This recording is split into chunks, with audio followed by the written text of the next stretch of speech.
మా latest videos కోసం మా ఈ తెలుగు న్యూస్ ఛానల్ సబ్స్క్రైబ్ చేసి గంట సింబల్ యాక్టివేట్ చేసుకోండి.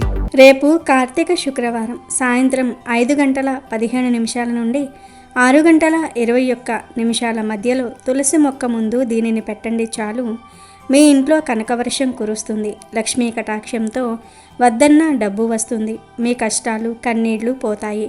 మీరు అపర కుబేరులుగా మారిపోతారు. శుక్రవారం అంటేనే లక్ష్మీదేవికి ఇష్టమైన రోజు. అలాంటిది కార్తీక మాసంలో వచ్చే శుక్రవారం నాడు అమ్మవారి అనుగ్రహం రెట్టింపు స్థాయిలో ఉంటుంది. ఈ రోజున సాయంత్రం తులసి మొక్క ముందు దీనిని పెడితే చాలు, మీ జీవితంలో ఉన్న ఎలాంటి కష్టాల నుండైనా బయటపడవచ్చు. ముఖ్యంగా డబ్బుకు సంబంధించిన సమస్యలతో ఎవరైతే తీవ్రంగా సతమతమవుతూ ఉన్నారో, అప్పుల ఊబిలో కూరుకుపోయి బయటకు రాలేకపోతూ ఉన్నారో, సంపాదన సరిపోక వచ్చిన డబ్బు వచ్చినట్లే ఖర్చయిపోతూ ఇబ్బంది పడుతూ ఉన్నారో, అలాంటి వారందరికీ రేపు రాబోయే కార్తీక శుక్రవారం ఒక అద్భుతమైన వరం లాంటిది.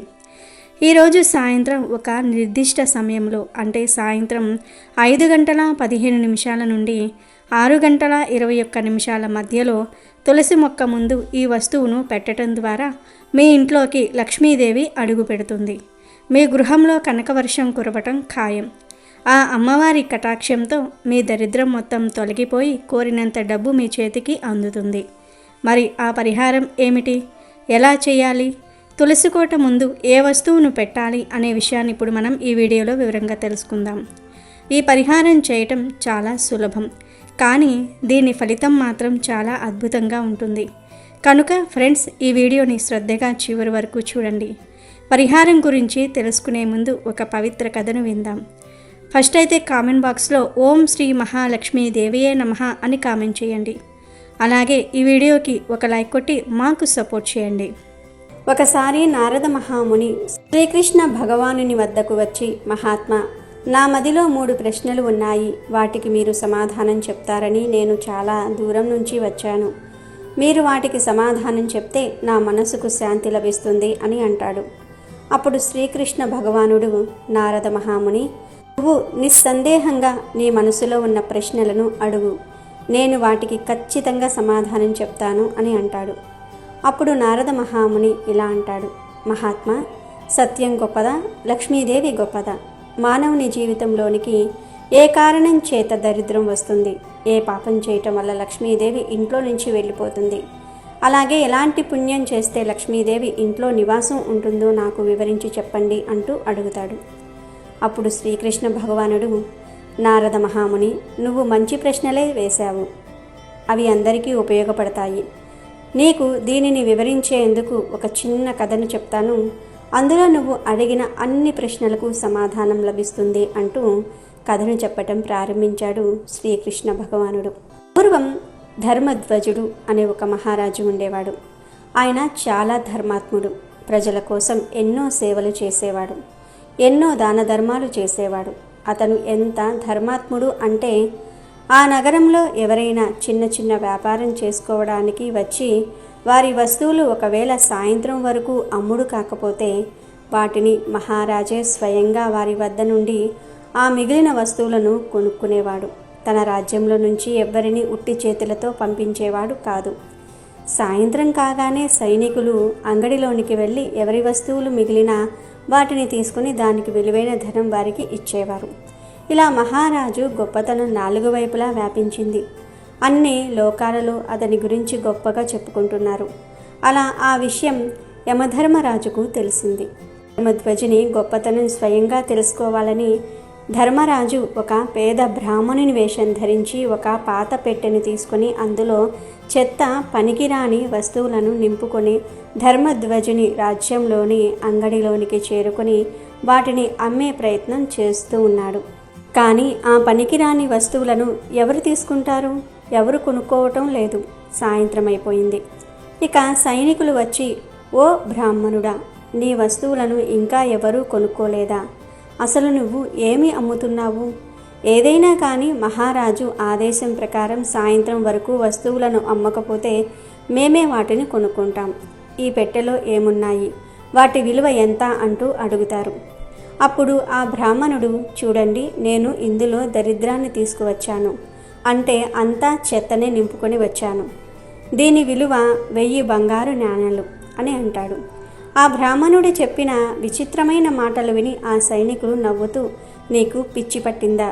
ఆ దరిద్రాన్ని ఎవరు తీసుకుంటారు? దానికి ఏ విలువ లేదు అని అంటారు.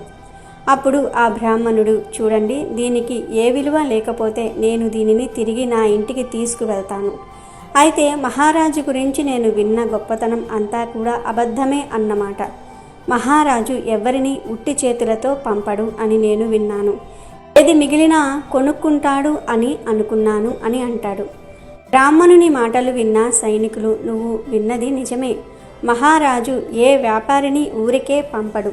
మిగిలిన వస్తువులను తప్పకుండా కొనుక్కుంటాడు. నువ్వు ఇక్కడే కొద్దిసేపు ఉండు, మహారాజుకు ఈ విషయం చెప్పి మేమే తిరిగి వస్తాం అంటూ ఒక సైనికుడు అక్కడ నుంచి మహారాజు వద్దకు చేరుకుని ఇలా అంటున్నాడు. మహారాజా, ఈరోజు మన అంగడిలోనికి ఒక బ్రాహ్మణుడు వస్తువులను అమ్మడానికి వచ్చాడు. అతను ఒక విచిత్రమైన వ్యక్తి. అతను ఒక పెట్టెలో చెత్తను నింపుకొని వచ్చి, ఇందులో దరిద్రం ఉంది, దీనిని 1000 బంగారు నాణాలకు అమ్ముతున్నాను అని అంటున్నాడు అని చెప్పాడు. అప్పుడు ఆ మహారాజు వెంటనే, నువ్వు వెళ్ళి అతను అడిగిన ధనం ఇచ్చి వాటిని కొనుక్కోండి, లేదంటే నేను ఇచ్చిన మాట తప్పవలసి ఉంటుంది. నేను ఎప్పటికీ కూడా మాట తప్పను అని అంటాడు. ఇక సైనికులు ఆ బ్రాహ్మణుని వద్దకు చేరుకొని, ఓ బ్రాహ్మణుడా, నీకు 500 బంగారు నాణాలు ఇస్తాము. వాటిని తీసుకొని ఆ పెట్టెను మాకు ఇచ్చి ఆనందంగా మీ ఇంటికి వెళ్ళిపో అని అంటారు. కానీ ఆ బ్రాహ్మణుడు, చూడండి, నేను దీనిని 1000 బంగారు నాణాలకు మాత్రమే ఇస్తాను. అంతకు తక్కువకు నేను అమ్మను. మీకు ఇష్టముంటే కొనుక్కోండి, లేదంటే ఇక్కడ నుండి వెళ్ళిపోండి అని అంటాడు. అప్పుడు సైనికులు వెంటనే మహారాజు వద్దకు వెళ్ళి, మహారాజా, మేము ఆ బ్రాహ్మణునికి 500 బంగారు నాణాలు ఇస్తాము అని అడిగాము. కానీ అతను వినటం లేదు. 1000 బంగారు నాణాలు ఇవ్వమంటున్నాడు. ఆ పెట్టెలో అంతా చెత్త దరిద్రమే ఉంది. దానిని 1000 బంగారు నాణాలకు కొనటం ఉచితం కాదు అని అంటారు. అప్పుడు ఆ మహారాజు, చూడండి, ఇది నా సత్యానికి ధర్మానికి సంబంధించిన విషయం. నేను ఎవ్వరిని నా రాజ్యంలో నుంచి ఉట్టి చేతులతో పంపలేను. నేను సత్యాన్ని ఎప్పుడూ విడవను. నా ప్రాణం పోయినా సరే మీరు వెళ్ళి అతను అడిగిన 1000 బంగారు నాణాలను ఇచ్చి ఆ వస్తువులను తీసుకురండి అంటూ ఆదేశించాడు. వెంటనే సైనికులు ఆ బ్రాహ్మణుని వద్దకు చేరుకుని అతనికి 1000 బంగారు నాణాలు ఇచ్చి దరిద్రంతో నిండిన ఆ పెట్టెను తీసుకొని మహారాజు వద్దకు చేరుకున్నారు. ఆ బ్రాహ్మణుడు బంగారు నాణాలను తీసుకొని ఆ రాజ్యం నుంచి వెళ్ళిపోయాడు. అప్పుడు మహారాజు ఆ పెట్టెను రాజమందిరంలో ఉంచమని ఆదేశించాడు. ఇక చీకటి పడింది. రాత్రి పడుకునే సమయంలో మహారాజు రాజమందిరం ముందు చల్లగాలికి అటూ ఇటూ తిరుగుతూ ఉన్నాడు. అదే సమయంలో ఆ రాజమందిరంలో నుండి అత్యంత సుందరమైన ఒక స్త్రీ బయటకు వస్తూ కనిపించింది. ఆమె నానా రకాల ఆభరణాలు ధరించి ఉంది. అప్పుడు మహారాజు ఆమెను చూసి ఆశ్చర్యపోతూ, దేవి, మీరు ఎవరు? ఇంత రాత్రి సమయంలో ఇక్కడ ఏం చేస్తూ ఉన్నారు? ఎక్కడి నుండి వస్తున్నారు? ఎటు వెళ్తున్నారు అంటూ అడుగుతాడు. మహారాజు మాటలు విన్న ఆ దేవి, మహారాజా, నేను లక్ష్మీదేవిని. మీరు చాలా సత్యవంతులు, ధర్మాత్ములు. అందుకే నేను ఇన్ని రోజులు మీ రాజమందిరంలో నివాసం ఉంటున్నాను. కానీ ఈరోజు మీ రాజమందిరంలోనికి దరిద్రం వచ్చింది. ఎక్కడైతే దరిద్రం ఉంటుందో నేను అక్కడ ఉండలేను. ఈరోజు ఒక పెట్టెలో దరిద్రం వచ్చింది, అందుకే నేను ఇక్కడి నుండి వెళ్ళిపోతున్నాను అని అంటుంది. అప్పుడు ఆ మహారాజు, దేవి, మీ ఇష్టం, నేను సత్యానికి కట్టుబడి ఉంటాను. నేను ఇచ్చిన మాటను ప్రాణం పోయినా విడిచిపెట్టను. అలాగే ఆ పెట్టెను కూడా నేను బయట పెట్టను. అలా చేస్తే నా మాట పోతుంది. అందుకే నేను ఆ పెట్టెను కొనుక్కున్నాను. నన్ను మీరు క్షమించండి అని అంటాడు. ఇక లక్ష్మీదేవి రాజమందిరాన్ని విడిచి వెళ్ళిపోయింది. తర్వాత కొద్దిసేపటికే ఒక సుందరమైన పురుషుడు రాజమందిరంలో నుండి బయటకు రావటం కనిపించింది.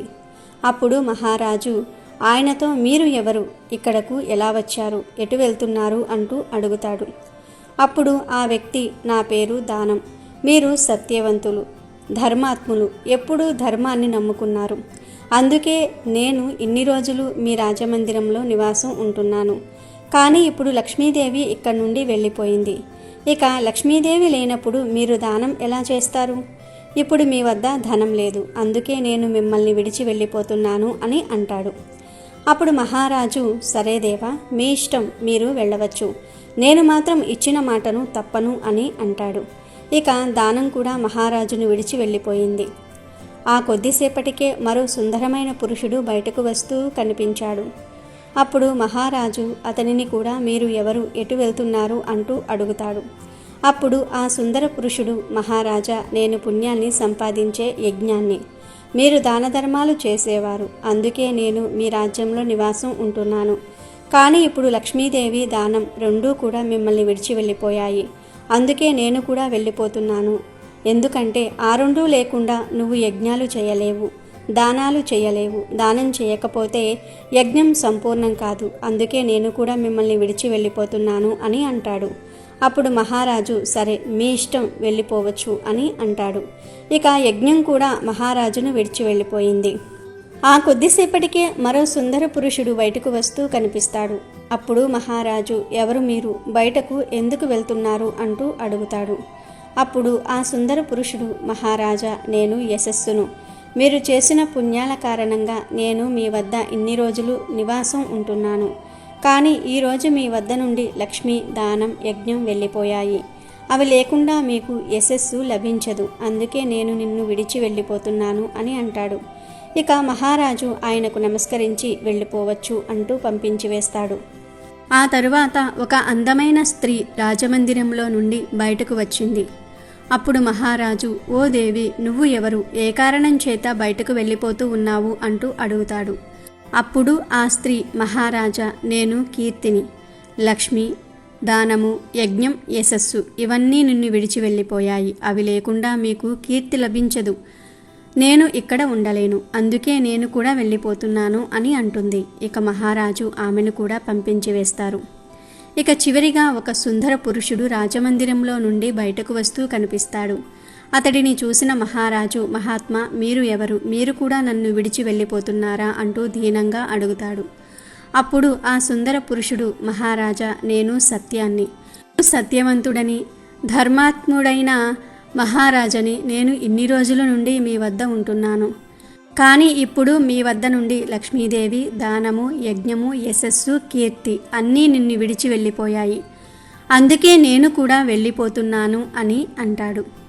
అప్పుడు ఆ మహారాజు, ఓ సత్యమా, నువ్వు కూడా నన్ను విడిచి వెళ్ళిపోతున్నావా? నేను ఎప్పుడూ కూడా నిన్ను విడవలేదు, సత్యాన్ని విడవనందుకే అందరూ నన్ను విడిచి వెళ్ళిపోయారు. నేను సత్యంగా ఉండడానికి దరిద్రాన్ని కూడా ఇంట్లో ఉంచుకున్నాను. నా రాజ్యంలో ఎవ్వరూ ఆకలితో ఉండకూడదని చిన్న వ్యాపారుల వద్ద మిగిలిన వస్తువులను కొనుక్కుంటానని మాట ఇచ్చాను. ఆ మాటను నేను తప్పితే సత్యాన్ని విడిచిపెట్టినట్టే. అందుకే ఇచ్చిన మాటను విడవకూడదని అతని వద్ద 1000 బంగారు నాణాలు ఇచ్చి మరీ నేను దరిద్రాన్ని కొనుక్కున్నాను. దాని కారణంగా ఈరోజు లక్ష్మీదేవి నా ఇంట్లో నుంచి వెళ్ళిపోయింది. ఆమె వెళ్ళిపోగానే దానము, యజ్ఞము, కీర్తి, యశస్సు అందరూ నన్ను విడిచి వెళ్ళిపోయారు. సత్యంగా ఉన్నందుకే అందరూ నన్ను విడిచి వెళ్ళిపోయారు. ఇక నువ్వు కూడా వెళ్ళిపోతే నేను బ్రతికి ఉన్నా ఏం లాభం లేదు అని అంటాడు. అప్పుడు ఆ సత్యం, మహారాజా, నువ్వు బాధపడకు, నా వల్ల అందరూ నిన్ను విడిచి వెళ్ళిపోయారు కదా, ఇక నేను మాత్రం జీవితాంతం నిన్ను విడిచి ఎక్కడకు వెళ్ళను, నీతోనే ఉంటాను.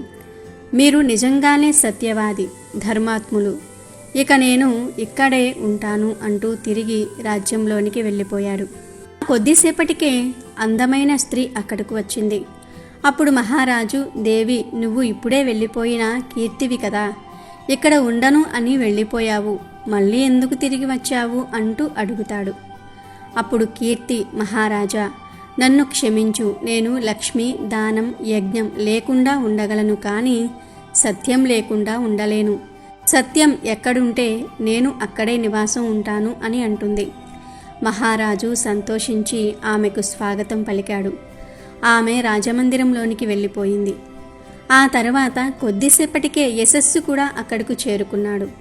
అప్పుడు మహారాజు, ఓ మహాత్మా, నువ్వు యశస్సువు కదా, నువ్వు నన్ను విడిచి వెళ్ళిపోయావు, మళ్ళీ ఎందుకు తిరిగి వచ్చావు అంటూ అడుగుతాడు. అప్పుడు ఆ పురుషుడు, మహారాజా, ఎంత ధనవంతుడైనా ఎంత దానాలు చేసినా సత్యం లేకుండా యశస్సు లభించదు. అందుకే సత్యం ఎక్కడ ఉంటే నేను అక్కడే ఉంటాను అంటూ అతను రాజమందిరంలోనికి ప్రవేశిస్తాడు. తర్వాత కొద్దిసేపటికే యజ్ఞం కూడా అక్కడికి తిరిగి వచ్చాడు. అప్పుడు మహారాజు, మహాత్మా, నువ్వు యజ్ఞానివి, మళ్ళీ ఎందుకు తిరిగి వచ్చావు అంటూ అడుగుతాడు. అప్పుడు యజ్ఞం, మహారాజా, ఎంత ధర్మాత్ముడైనా ఎంత ధనవంతుడైనా సత్యం లేకుండా యజ్ఞం యొక్క ఫలితం లభించదు. మీ వద్ద సత్యం ఉంది, ఇక నేను కూడా మీతోనే ఉంటాను అంటూ యజ్ఞం కూడా వేగంగా రాజమందిరంలోనికి వెళ్ళిపోయాడు. ఆ కొద్దిసేపటికే దానం కూడా తిరిగి వచ్చాడు. అప్పుడు మహారాజు, మహాత్మా, నువ్వు నన్ను విడిచి వెళ్ళిపోయావు కదా, మళ్ళీ ఎందుకు వచ్చావు అంటూ అడుగుతాడు. అప్పుడు దానం, మహారాజా, నేను మిమ్మల్ని విడిచి వెళ్ళిపోయాను, కానీ మీ వద్ద ఇప్పుడు సత్యము ధర్మం ఉంది. సత్యం ఎక్కడ ఉంటే నేను అక్కడే ఉంటాను. మానవుడు ఎంత ధనవంతుడైనా సత్యం లేకుండా దానం చేయలేడు. దానం సత్యం ఎప్పుడూ కలిసే ఉంటాయి. అందుకే నేను మీ వద్దకు తిరిగి వచ్చాను అని అంటాడు. అప్పుడు మహారాజు చాలా సంతోషం అంటూ స్వాగతం పలికాడు. ఇక దానం కూడా రాజమందిరంలోనికి వెళ్ళిపోయాడు. ఆ తర్వాత సాక్షాత్తు లక్ష్మీదేవి తిరిగి వచ్చేసింది. అప్పుడు మహారాజు, దేవి తిరిగి వచ్చినందుకు చాలా సంతోషం, కానీ తిరిగి రావడానికి గల కారణం ఏమిటి అంటూ అడుగుతాడు. అప్పుడు లక్ష్మీదేవి, మహారాజా, ఇదంతా కూడా నీ సత్యాన్ని పరీక్షించడానికే జరిగింది. ఇప్పుడు నీ వద్ద దానము, యజ్ఞము, యశస్సు, కీర్తి అందరూ ఉన్నారు, కానీ నేను లేకపోతే వాళ్ళు ఉండలేరు. అందుకే సత్యాన్ని ధర్మాన్ని కాపాడడానికే నేను మళ్ళీ నీ వద్దకు తిరిగి వచ్చాను అని అంటుంది.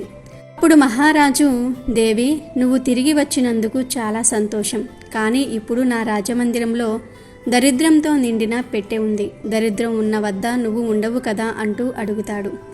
అప్పుడు లక్ష్మీదేవి, మహారాజా, నా కృప వల్ల దరిద్రంతో నిండిన ఆ పెట్టె కూడా బంగారంగా మారుతుంది అంటూ లక్ష్మీదేవి రాజమందిరంలోనికి ప్రవేశించింది. లక్ష్మీదేవి లోపలికి ప్రవేశించటంతో దరిద్రంతో నిండిన ఆ పెట్టె బంగారంతో నిండిపోయింది. ఆ కొద్దిసేపటికే స్వయంగా ధర్మరాజే బ్రాహ్మణుని వేషంలో మహారాజు వద్దకు చేరుకున్నాడు. అప్పుడు మహారాజు, ఓ బ్రాహ్మణుడా, నువ్వు ఎవరు? నువ్వైతే నా వద్ద నుండి వెళ్ళలేదు కదా, ఎందుకు ఇక్కడకు వచ్చావు అంటూ అడుగుతాడు. అప్పుడు ధర్మరాజు, మహారాజా, నేను సాక్షాత్తు యమధర్మరాజును. నేనే ఆ బ్రాహ్మణుని వేషంలో వచ్చి 1000 బంగారు నాణేలు తీసుకొని నీకు దరిద్రాన్ని ఇచ్చాను. కానీ నీ సత్యంతో నన్ను ఓడించావు. నువ్వు నన్ను మెప్పించావు. నీకు ఏదైనా వరం ఇస్తా, నీకు ఏం కావాలో కోరుకో అని అంటాడు. అప్పుడు మహారాజు, దేవా, మీ దర్శనం వల్ల నా జన్మ ధన్యమైపోయింది. ఇక నాకేమీ వద్దు. నేను జీవితాంతం సత్యము ధర్మము తప్పకుండా ఉండేలాగా ఆశీర్వదించండి అంటూ అడుగుతాడు. అప్పుడు ధర్మరాజు అతన్ని ఆశీర్వదించి అక్కడి నుండి వెళ్ళిపోయాడు. కథను ముగించిన శ్రీకృష్ణ భగవానుడు, నారద మహాముని, ఈ కథను బాగా విన్నావు కదా. ఆ మహారాజు సత్యాన్ని ధర్మాన్ని విడవనందుకు దానము, యజ్ఞము, కీర్తి, యశస్సు, లక్ష్మి ఇలా అన్నిటిపై విజయం సాధించాడు. అందుకే మానవులు ఎల్లప్పుడూ కూడా సత్యాన్ని ధర్మాన్ని విడవకూడదు. ఎల్లప్పుడూ సత్యాన్ని పాటించాలి, ధర్మంగా బ్రతకాలి. సత్యమే అన్నిటికన్నా గొప్పది. ఎవరైతే సత్యంగా జీవిస్తూ ఉంటారో అలాంటి వారి వద్దే ఎల్లప్పుడూ లక్ష్మీదేవి నివాసం ఉంటుంది. లక్ష్మీదేవి ఇంట్లో ఉండాలంటే చేయాల్సిన ఒకే ఒక్క పని ఏమిటి అంటే సత్యాన్ని పాటించాలి. అలా పాటిస్తే ఆటోమేటిక్గా సకల సంపదలు వస్తాయి అని శ్రీకృష్ణుడు నారదుడికి చెప్తాడు. ఇక నారద మహాముని ఎంతో సంతోషించి శ్రీకృష్ణ భగవానునికి నమస్కరించి అక్కడి నుండి వెళ్ళిపోయాడు. ఇక విషయంలోనికి వస్తే కార్తీక శుక్రవారం రోజున ఉదయాన్నే లేచి తల స్నానం చేసి ఇంటిని శుభ్రం చేసుకోవాలి. గడపకు పసుపు కుంకుమలు పెట్టి కుదిరితే మామిడి తోరణాలు కట్టి పూజ గదిని అలంకరించుకోవాలి. ఆ తరువాత లక్ష్మీదేవి పటం ముందు లేదా విగ్రహం ముందు ఆవు నెయ్యితో 2 దీపాలను వెలిగించాలి. అమ్మవారికి ఎర్రటి పువ్వులు, ముఖ్యంగా తామర పువ్వులు అందుబాటులో ఉంటే వాటితో అలంకరించుకోవాలి. అమ్మవారికి ఇష్టమైన పాయసం లేదా ఏదైనా తీపి పదార్థాన్ని లేదా దానిమ్మ గింజలను నైవేద్యంగా సమర్పించి లక్ష్మీ అష్టోత్తర శతనామావళిని లేదా కనకధార స్తోత్రాన్ని పఠించాలి. రోజంతా అమ్మవారిని ధ్యానిస్తూ ఉండగలిగితే మరింత శ్రేష్టం. అలాగే కార్తీక శుక్రవారం రోజు పెరుగును, పాలను, ఉప్పును ఇల్లు దాటించకూడదు. అంటే ఇరుగింటి వారికి, పొరుగింటి వారికి అప్పుగా ఇవ్వకూడదు. కాదని కార్తీక శుక్రవారం రోజు పెరుగును, పాలను, ఉప్పును అప్పుగా కానీ చేతి బదులుగా కానీ ఇస్తే లక్ష్మీదేవి ఇంట్లో నిలవదు. అంతేకాదు కార్తీక శుక్రవారం రోజు ఇంట్లోని స్త్రీలు కంటతడి పెట్టకూడదు, ఏడవకూడదు. ఈరోజు గోర్లు కత్తిరించకూడదు, జుట్టు కత్తిరించకూడదు, గుమ్మం మీద కూర్చోవటం, గుమ్మం ఎక్కి నిల్చోవటం వంటి పనులు ఏమీ చేయకూడదు. ఆర్థిక కష్టాలు వస్తాయి. అలాగే కార్తీక శుక్రవారం సాయంత్రం తులసి కోట ముందు తప్పక దీపారాధన చేయాలి. అంటే తులసి మొక్క ముందు ఒక మట్టి ప్రమిదలో ఆవు నెయ్యి లేదా నువ్వుల నూనె వేసి దీపం వెలిగించాలి. ఇలా కార్తీక శుక్రవారం రోజు తులసి ముందు ఒక దీపం పెడితే స్త్రీలకు సుమంగళి యోగం సిద్ధిస్తుంది. అయితే ఈ దీపం సాధారణంగా పెట్టే దీపంలా కాకుండా మరింత శక్తివంతంగా మార్చడానికి ఆ దీపంలో కొద్దిగా కర్పూరం పొడిని అలాగే ఒక లవంగాన్ని వేయండి. కర్పూరం ప్రతికూల శక్తులను తరిమి కొడితే లవంగం ఐశ్వర్యాన్ని, భోగభాగ్యాలను ప్రసాదిస్తుంది. తులసి మొక్క ముందు నెయ్యి దీపంలో కర్పూరం, లవంగం వేసి వెలిగించటం ద్వారా ఆ దీపపు కాంతి మీ ఇంట్లోకి సాక్షాత్తు శ్రీ మహాలక్ష్మిని ఆహ్వానిస్తుంది. ఆ దీపం వెలుగుతున్నంతసేపు ఆ పరిసరాల్లో ఒక దివ్యమైన శక్తి ఆవరించి ఉంటుంది. ఆ సమయంలో తులసిమాతకు, లక్ష్మీమాతకు నమస్కరించుకుని, అమ్మ, మా ఇంట్లో ఉన్న అన్ని కష్టాలను తొలగించి మాకు అష్టైశ్వర్యాలను ప్రసాదించి మా ఇంట్లోనే నువ్వు తిష్ట వేసుకుని కూర్చోవాలి తల్లి అని మనస్ఫూర్తిగా ప్రార్థించండి. ఈ దీపారాధన ద్వారా లక్ష్మీదేవి మీ ఇంట్లో స్థిరంగా ఉంటుంది. ఇక విషయంలోనికి వస్తే అసలైన పరిహారం సాయంత్రం పూట చేయాల్సి ఉంటుంది. సరిగ్గా సాయంత్రం 5:15 సమయానికి ఈ పరిహారానికి సిద్ధమవ్వాలి. ఈ పరిహారం కోసం మనకు కొన్ని వస్తువులు కావాలి. అవి మన వంటగదిలో సులభంగా దొరికేవే, కానీ వాటికి అద్భుతమైన దైవిక శక్తులు ఉన్నాయి. ఈ పరిహారం కోసం ఒక తెల్లటి కాగితం, 1 స్పూన్ బియ్యం, కొంచెం పసుపు, కొంచెం కుంకుమ, కొద్దిగా జీలకర్ర, 5 మిరియాలు, 1 ఎండుమిరపకాయ, చివరిగా కొంచెం పచ్చకర్పూరం కావాలి. ఈ వస్తువులన్నీ సిద్ధం చేసుకుని పూజ గదిలో అమ్మవారి ముందు పెట్టండి. ఇప్పుడు పరిహారం ఎలా చేయాలో వివరంగా తెలుసుకుందాం. ముందుగా మీరు తీసుకున్న తెల్లటి కాగితాన్ని తీసుకోండి. దానిలో 1 స్పూన్ బియ్యాన్ని వేయండి. బియ్యం ధాన్యలక్ష్మి స్వరూపం. ఇంట్లో ధనధాన్యాలకు ఎటువంటి లోటు లేకుండా ఉండడానికి బియ్యం సంకేతం. అన్నపూర్ణాదేవి అనుగ్రహాన్ని కూడా ఇది సూచిస్తుంది. కాబట్టి ఆ బియ్యాన్ని వేస్తున్నప్పుడు ఓం ధాన్యలక్ష్మి నమో నమః అని మనసులో స్మరించుకోండి. ఆ తర్వాత ఆ బియ్యంలోనే చిటికెడు పసుపు, చిటికెడు కుంకుమ వేయండి. పసుపు అత్యంత శుభప్రదమైనది. ఇది గురుగ్రహ అనుగ్రహాన్ని అందిస్తుంది, సౌభాగ్యాన్ని పెంచుతుంది. కుంకుమ సాక్షాత్తు లక్ష్మీ స్వరూపం. పసుపు, కుంకుమ కలిపి వేయటం ద్వారా మనం లక్ష్మీదేవిని, సౌభాగ్యాన్ని మన ఇంట్లోకి ఆహ్వానిస్తున్నామని అర్థం. దీని తర్వాత అందులో కొంచెం జీలకర్రను వేయండి. జీలకర్ర ఆరోగ్యానికే కాదు, మన ఇంట్లో ఉన్న ప్రతికూల శక్తులను, గ్రహ దోషాలను కూడా తొలగించుకోవటంలో సహాయపడుతుంది. ఇది ధనాన్ని ఆకర్షించే శక్తిని కలిగి ఉంటుంది. జీలకర్ర వేయటం వల్ల వ్యాపారంలో, ఉద్యోగంలో ఎదురయ్యే ఆటంకాలు తొలగిపోయి అభివృద్ధి కలుగుతుంది. ఆ తర్వాత సరిగ్గా 5 మిరియపు గింజలను లెక్కించి ఆ పేపర్లో వేయండి. మిరియాలు మన మీద ఉన్న నరదృష్టిని, మన కంటి మీద ఉన్న చెడు దృష్టిని, మన ఎదుగుదలను చూసి వరవలేని వారి కనుదృష్టిని పూర్తిగా తొలగిస్తాయి. మనకు తెలియకుండానే మన మీద ప్రయోగించబడిన ప్రతికూల శక్తులను ఇది నాశనం చేస్తుంది. సంఖ్యాశాస్త్రం ప్రకారం 5 అనే సంఖ్య బుధుడికి సంకేతం.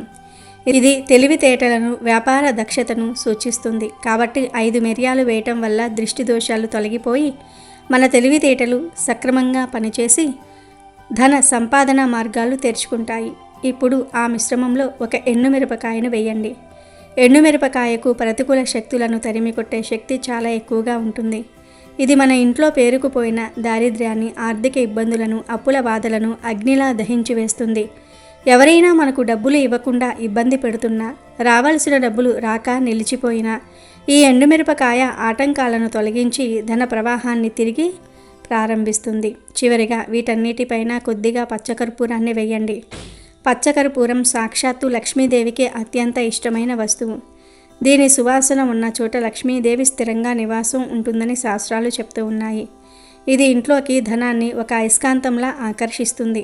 పచ్చకర్పూరం వేయడం ద్వారా మనం ఆ లక్ష్మీదేవిని మన ఇంట్లోకి వచ్చి స్థిరపడమని కోరుతున్నామని అర్థం.